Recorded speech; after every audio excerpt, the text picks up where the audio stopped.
il faut créer une culture de l'innovation. Donc il y a tout un cheminement depuis, disons, les écoles primaires, les collèges, les lycées, les universités, jusqu'à la recherche scientifique, etc. Donc tout un ensemble de choses qui sont cohérentes et qui font que finalement quelqu'un peut se passionner pour la recherche. Pas nécessairement scientifique, ça peut être d'autres domaines de l'innovation. L'administration doit innover aussi. Il n'y a pas que la recherche scientifique, bien entendu. Si vous voulez, un petit rappel, enfin, juste personnel par rapport à mon parcours. Donc, moi, je suis le résultat de l'enseignement public marocain et français.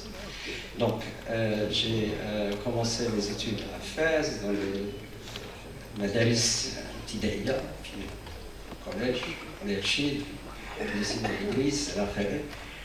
ودوزت عام في جامعة محمد الخامس في الرباط في عام 1971-72.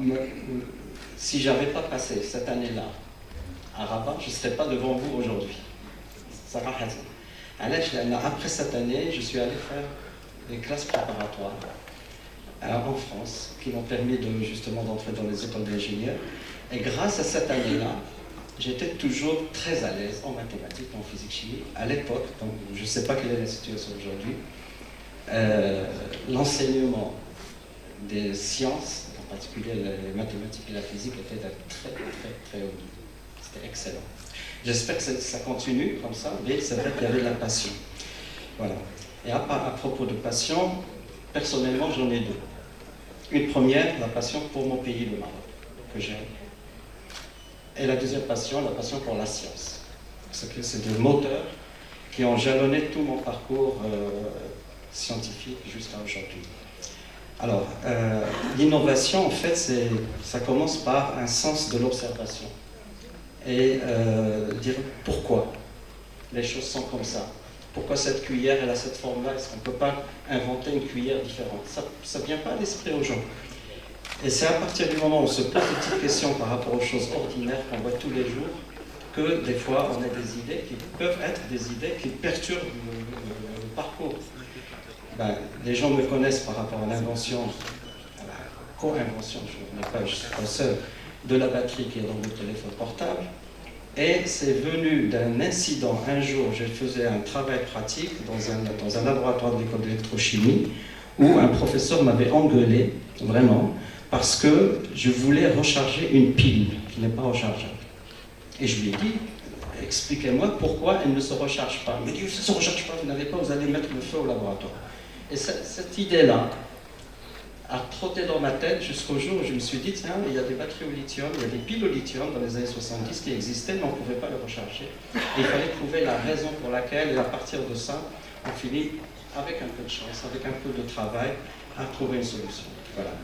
Et donc, aujourd'hui, je suis fier de me considérer personnellement comme un chercheur sans frontières. Je reviens souvent au Maroc, mais j'ai vécu en France, au Japon, aux États-Unis, à Singapour. Récemment, j'ai été nommé professeur distingué à l'université Nazarbayev au Kazakhstan. Donc, je voyage. Et en Inde aussi, donc j'ai beaucoup de relations avec l'Inde. Donc, j'adore. Si vous voulez voyager et transmettre le savoir, et je le fais bien sûr au Maroc, prioritairement. Donc, ce qui se passe actuellement, me concernant, dans le domaine de l'énergie, c'est cette transformation industrielle qui va mener des voitures qu'on a utilisées depuis très longtemps, thermiques, aux voitures électriques. D'accord ? Et nécessairement, dans ces voitures électriques, la batterie joue un rôle central. Et je me suis rendu compte que dans les écoles d'ingénieurs marocaines, il n'y a pas de formation dans les batteries spécifiques. Donc j'ai eu l'idée, avec l'appui du professeur Mohamed Helou, qui est président de l'université privée de Fès, de créer un centre d'excellence sur les batteries au Maroc. D'accord ? Et c'est en cours. Donc, le professeur Helou, il a fait le nécessaire, c'est-à-dire qu'il a emprunté de l'argent, il a bâti le laboratoire, plus d'autres choses.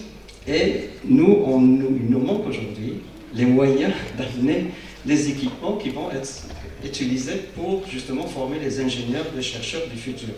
Et cette révolution, le Maroc ne peut pas y échapper. C'est obligatoire. Donc soit on est un peu proactif, il est encore temps justement de soutenir ce projet-là.